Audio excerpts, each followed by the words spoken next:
ChatGPT is about to write BuzzFeed content, and investors are loving it. They're catching on.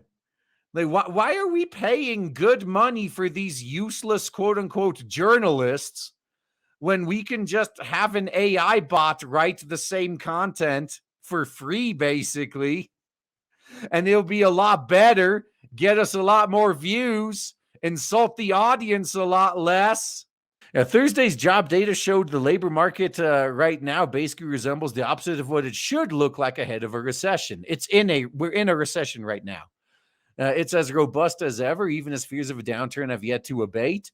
That's probably just looks that way because people who stopped looking for work aren't being counted as unemployed. Yeah, because the unemployment numbers only, count job seekers, like not people who've given up. So some people have outright given up. Some people, they're still coasting on money they saved up from earlier. They haven't really given up. It's just they still have a few months, few years maybe of money left. Things will change. This makes any type of economic forecasting more shaky, as strategists have been dishing different takes on a daily basis.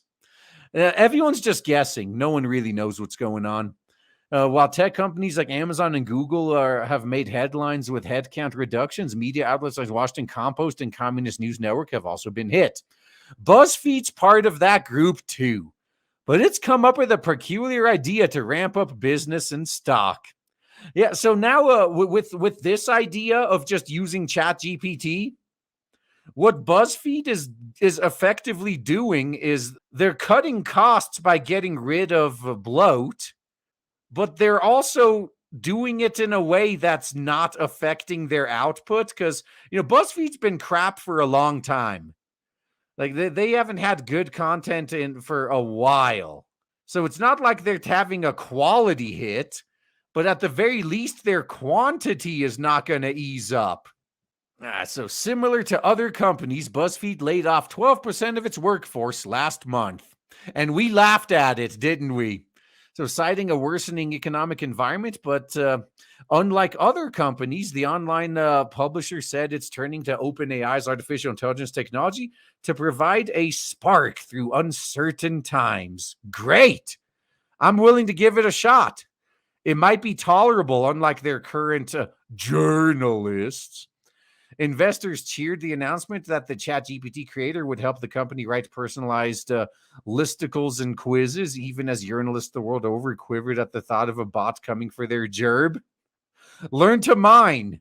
The stock also got a boost from news of the media company's partnership with Facebook, which has seen BuzzFeed bring more contents to Facebook and Instagram. Okay, so one dying platform makes deal with another dying platform. Like, how would that give a stock boost? Like, that's the part I'm a little bit confused about. According to the Wall Street Journal, the deal's worth about $10 million. Not even billion, 10 million. That's what, like 1,000 times less than Facebook already wasted on the metaverse. So shares of BuzzFeed, which went public via a SPAC deal in current year -2. We laughed at that too. Do you remember that? Yeah, remember when BuzzFeed went, they were supposed to have way more investor money than they ended up with. But once those investors in the SPAC found out that it was BuzzFeed they were going to be investing in, that almost all of them pulled out. It's like, oh, what? BuzzFeed? Ew. No. We don't want BuzzFeed. Nope. All right, so they soared as much as 203%, trading at an intraday high of $2.88 yesterday. Wow, that's a lot. An internal memo per the Urinal, Chief Executive Jonah Peretti voiced his support seeing AI playing a bigger role in the company's editorial business and operations. That could look like a robot-generated quiz, for example. It's unclear how ChatGPT's parent OpenAI ties into Facebook's multi-million-dollar deal with BuzzFeed, though if at all. But the agreement is meant to bolster the creator content for Facebook and Instagram. It's not a stretch to say BuzzFeed at one point basically was the internet. Yeah, it was pretty big back in the day. But it's been a while since their glory days, let's just say. All right, it was the king of viral content and quirky listicles, and Fakebook, of course, had a hand in getting eyeballs on Buzzfeed. So let's put all this together. Buzzfeed fired 180 employees in December. Bloat. Fakebook has inked a roughly $10 million deal for Buzzfeed to generate more creator content for Fakebook and Instagram. BuzzFeed says it plans to use AI from ChatGPT's creator to generate content while remaining focused on human-generated urinalism. Big mistake. So you're going to double down on the NPCs in that sector, huh?